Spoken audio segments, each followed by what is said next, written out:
Hello students, good evening. Moonlight coaching centre में आप सभी का स्वागत है। इस समय हम जो है प्रोनाउन की एक्सरसाइज देख रहे हैं, प्रैक्टिस। तो आइए इसी क्रम में आगे बढ़ते हैं और देखते हैं कि सेंटेंस को हमें प्रोनाउन में कहाँ गलती है और उसे कैसे सही करना है। आया आपके सामने sentence, we enjoyed in the fair. We enjoyed in the fair कहा, सेंटेंस को सही करिए। तो देखिए जरा कहाँ गड़बड़ी है, देखिए तुरंत।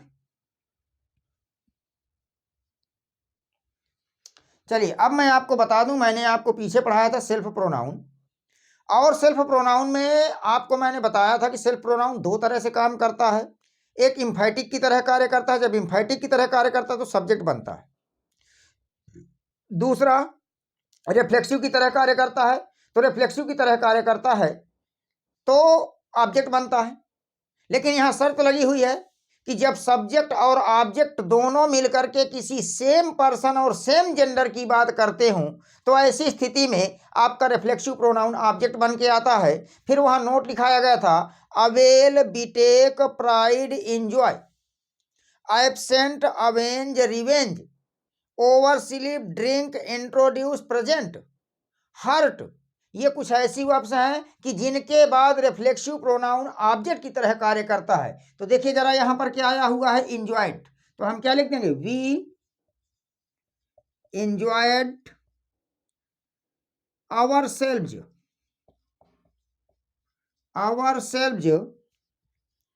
इन द फेयर। सेंटेंस हमारा क्या हो गया, सही। नेक्स्ट सेंटेंस देखते हैं, he and myself took dinner कहा, इस सेंटेंस को सही करना। देखिए कहां गड़बड़ी है, सही करते हैं, देखिए जरा।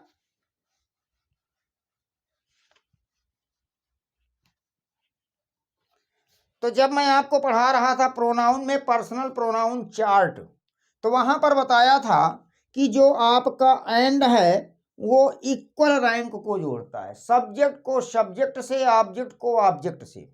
तो यहाँ पर आपका एंड है, ही आपका सब्जेक्ट है, तो माई सेल्फ भी मैंने बताया था सेल्फ प्रोनाउन में किसकी तरह कार्य करता है, सब्जेक्ट की तरह। लेकिन शर्त यह लगी होनी चाहिए कि उसके पहले वह अवश्य आना चाहिए। अब ध्यान ये देना है कि यहाँ पर तो आपका सब्जेक्ट जोड़ रहा है एंड, अब ही आपका जो है पर्सनल प्रोनाउन है, माई सेल्फ आपका सेल्फ प्रोनाउन है। तो ऐसी स्थिति में ये क्या करेगा कि पर्सनल प्रोनाउन को पर्सनल प्रोनाउन से जोड़ेगा, सेल्फ प्रोनाउन को सेल्फ प्रोनाउन से जोड़ेगा, एडजेक्टिव को एडजेक्टिव से जोड़ेगा। सेम डिग्री होनी चाहिए, वर्ब को वर्ब से जोड़ता है, सेम फॉर्म होनी चाहिए। तो ऐसी स्थिति में अगर सेंटेंस को सही करना है तो अगर ये आपका पर्सनल प्रोनाउन है तो माई सेल्फ का पर्सनल प्रोनाउन क्या होता है, आई होता है। सब्जेक्ट में क्या बन जाएगा, ही एंड आई टुक डिनर। ये सेंटेंस आपका सही हो गया। आइए देखते हैं नेक्स्ट सेंटेंस क्या कहता है,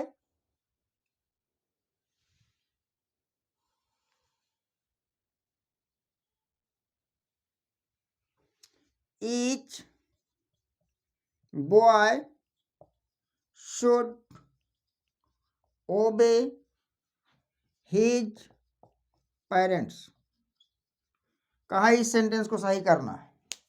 तो चलिए देख लेते हैं।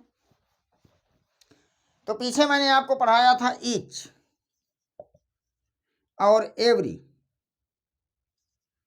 ईच और एवरी, इसका प्रयोग दो के लिए भी होता है, दो से अधिक के लिए भी होता है, और इसका प्रयोग दो से अधिक के लिए होता है।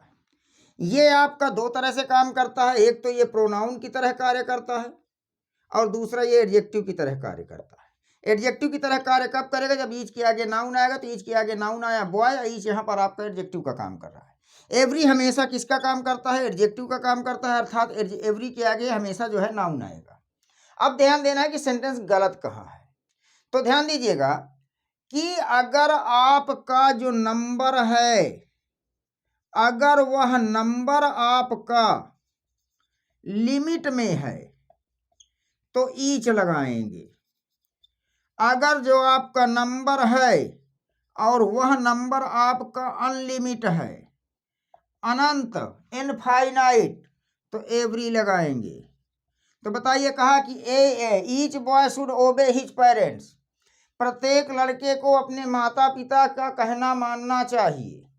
जब कहना मानना चाहिए, आज्ञा का पालन करना चाहिए, तो ऐसी स्थिति में संख्या निश्चित नहीं है, अनिश्चित है, तो ईच के स्थान पर क्या कर दिया जाएगा? एवरी। क्या हो जाएगा? एवरी बॉय शुड ओबे हिज पेरेंट्स। तो इस तरह से आप देख रहे हैं कि सेंटेंस को हम कैसे सही कर रहे हैं, कहाँ पर कौन सा प्रोनाउन आना चाहिए। यहाँ प्रोनाउन का हम जो है स्पॉटिंग एरर देख रहे हैं। कंपटीशन बेस के लिए बहुत ही आपका महत्वपूर्ण टॉपिक चल रहा है। चलिए देखते हैं नेक्स्ट सेंटेंस क्या कह रहा है। It is me who can help you. चलिए, कहाँ सेंटेंस गड़बड़ी हो रही है देखिए जरा, कहाँ पर प्रॉब्लम है सेंटेंस में।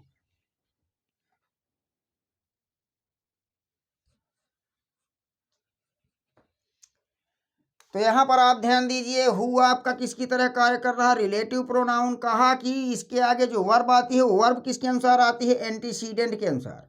और जब एंटीसीडेंट के अनुसार वर्ब आ रहे तो एंटीसीडेंट आपका क्या होना चाहिए? सब्जेक्ट। यहाँ तो मी ऑब्जेक्ट है, तो मी के स्थान पर क्या होना चाहिए? आई। क्या बनेगा? It is I who can help you.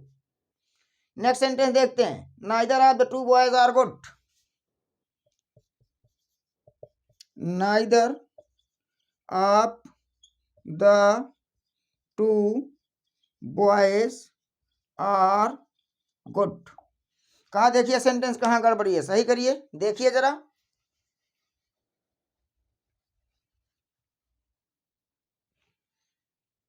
देखिए कहाँ पर प्रॉब्लम आ रही है।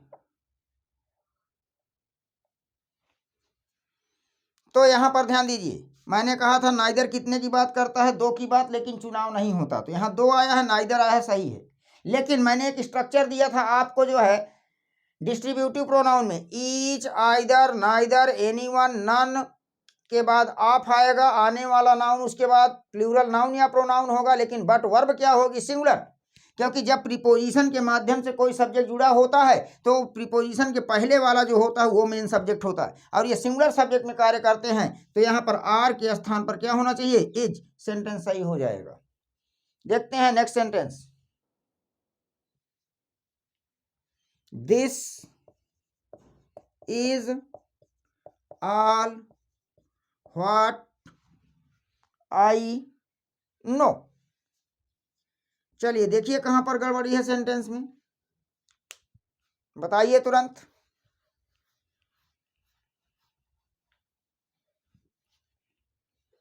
तो यहां पर देखिए व्हाट आपका रिलेटिव प्रोनाउन है।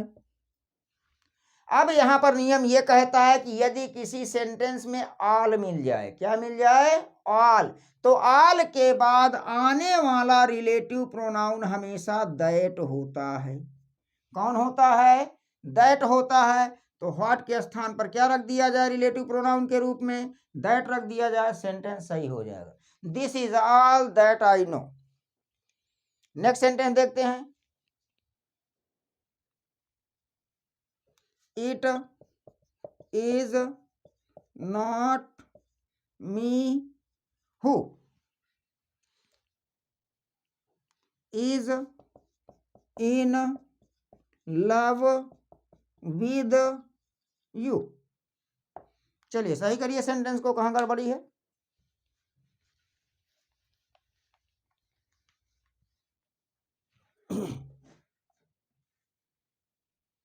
तो यहां देखिए हु आपका क्या है? रिलेटिव प्रोनाउन है। आगे क्या आ रहा है? वर्ब आ रहा है। तो ये वर्ब किस पर डिपेंड करेगी? एंटीसीडेंट पर। अब जब ये हु नॉमिनेटिव केस में है तो उसका एंटीसीडेंट भी नॉमिनेटिव केस में होगा, और नॉमिनेटिव केस में होगा तो मी तो आपका ऑब्जेक्टिव केस में रखिए आई। सेंटेंस आपका सही हो जाएगा। नेक्स्ट सेंटेंस देखते हैं। Soni and Moni love one another.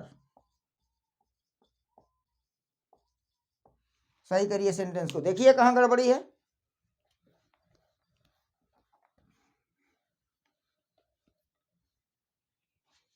तो मैंने आपको पीछे पढ़ाया था रेसिप्रोकल प्रोनाउन। रेसिप्रोकल प्रोनाउन के अंतर्गत दो प्रोनाउन आए थे, ईच अदर और वन अनदर। बताया गया था कि ईच अदर का प्रयोग दो व्यक्तियों, दो वस्तुओं, दो स्थानों के लिए किया जाता है, और वन अनदर का प्रयोग दो से अधिक व्यक्तियों, वस्तुओं व स्थानों के लिए किया जाता है। यहाँ क्या आया, सोनी और मोनी, कितने की बात हो रही है, दो की। तो वन अनदर के स्थान पर क्या कर दिया जाए, ईच अदर। सेंटेंस आपका सही हो जाएगा। देखते हैं next. Krishna, Kunal and Kumud hated each other. देखिए सेंटेंस कहाँ गड़बड़ है, जल्दी करिए। तो अभी जैसे मैंने कहा कि रेसिप्रोकल प्रोनाउन में दो वर्ड आते हैं, ईच अदर और वन अनदर। ईच अदर कितने की बात करता है, दो की। वन अनदर कितने की बात करता है, दो से अधिक की। कितने हैं भाई यहाँ पर, तीन। तो ईच अदर के स्थान पर क्या कर दिया जाए, वन अनदर। सेंटेंस आपका सही हो जाएगा।